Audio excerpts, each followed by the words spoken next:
Let's dive right into this explainer. Look, if you operate in the home care space, you already know the drill. Every single day brings a brand new set of logistical hurdles. But here's the thing. What actually separates a surviving agency from a truly thriving one, it's how leadership responds when those everyday hurdles suddenly mutate into full-blown emergencies. Today, we're unpacking a framework called the Calm Commander. It's essentially a set of principles designed to help you navigate the absolute chaos of home care without, losing your cool. To kick things off, let's imagine a hyper-realistic scenario. A caregiver suddenly calls off for a client who needs immediate post-op care. The phone rings, you glance at the schedule, and boom, a critical shift is just abruptly vacant. And this isn't just a routine check-in. This is a highly vulnerable client who literally just got out of surgery. The clock is ticking, the client is waiting, and the pressure, it's instantly dialed up to an 11. Your heart rate might spike, but here is the reality check. Your response in the next 60 seconds dictates absolutely everything that follows. And honestly, this perfectly highlights the core tension of the entire industry. The environment is relentlessly fast-paced and unpredictable, yet as a leader, you must remain entirely calm. You just cannot mirror the chaos. If the environment is frantic, you have to be the exact opposite. You have to be the anchor. Emotions run high, schedules fall apart, and unpredictability is pretty much the only guarantee we have. But your response? It must be decisive and deeply grounded. So, let's get into it. Part 1. The Calm Commander and the specific techniques to lead under pressure. To become that steady anchor in the storm, our source material outlines a really solid 6-part tactical playbook. These are precise techniques you want to internalize so that when disaster strikes, and it will, you aren't just reacting on raw instinct. Instead, you're executing a proven strategy. So the very first technique, prioritize the most critical tasks first. Right in the middle of the chaos, you might have 10 different problems suddenly screaming for your attention.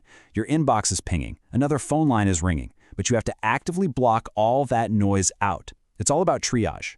In our post-op scenario, the absolute most critical task is ensuring the safety of that specific client. Literally everything else can wait. Okay, the second technique might actually seem completely counterintuitive when the clock is ticking, but you need to deliberately take a pause before responding. I know, it feels so unnatural, right? Someone needs immediate care, and the playbook is telling you to just stop. But think of it this way, a 2-second breath prevents a 2-hour mistake. This intentional pause allows your brain a moment to catch up with the sudden rush of adrenaline. It literally stops you from firing off a panicked message or making a rash, poorly thought-out decision. You stop, you collect yourself, and then you act. Third, when you do finally break that pause to speak, you must communicate your directives clearly and confidently. Look, ambiguity is the absolute enemy of crisis management. If your voice is shaky or your instructions are kind of vague, guess what? That anxiety is going to immediately transfer right over to your staff. You really need to use direct, concise language to steady your team. Tell them exactly what is happening, exactly what you need them to do, and leave absolutely zero room for misinterpretation. Moving on to number 4. Rather than winging it during an emergency, rely entirely on your established policies and systems. Crises are absolutely not the time for creative experimentation. I mean, your agency has emergency protocols for a reason. Whether it's an on-call rotation, an emergency contact tree, or a specific protocol in your scheduling software, lean heavily on the systems you've already built and invested in. They were designed precisely for moments like this, when your cognitive load is just running red hot. Fifth on the list is delegate.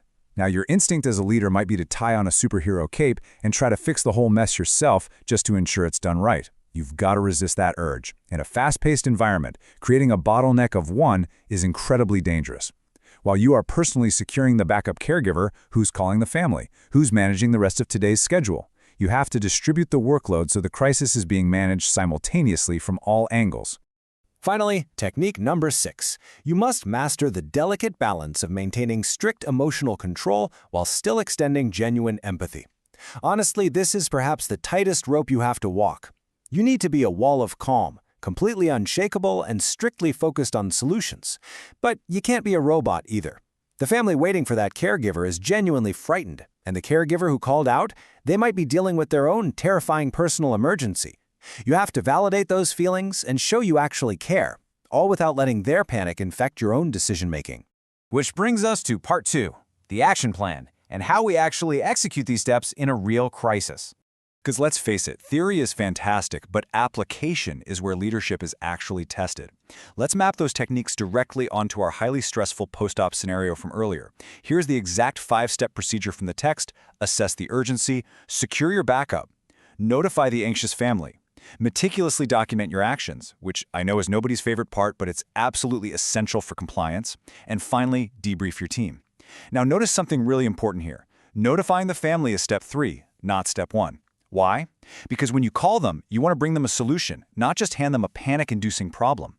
You assess if the client is alone, execute your systems to get that backup, and then you tell the family, hey, we had a staffing change, but here's exactly who is arriving and when.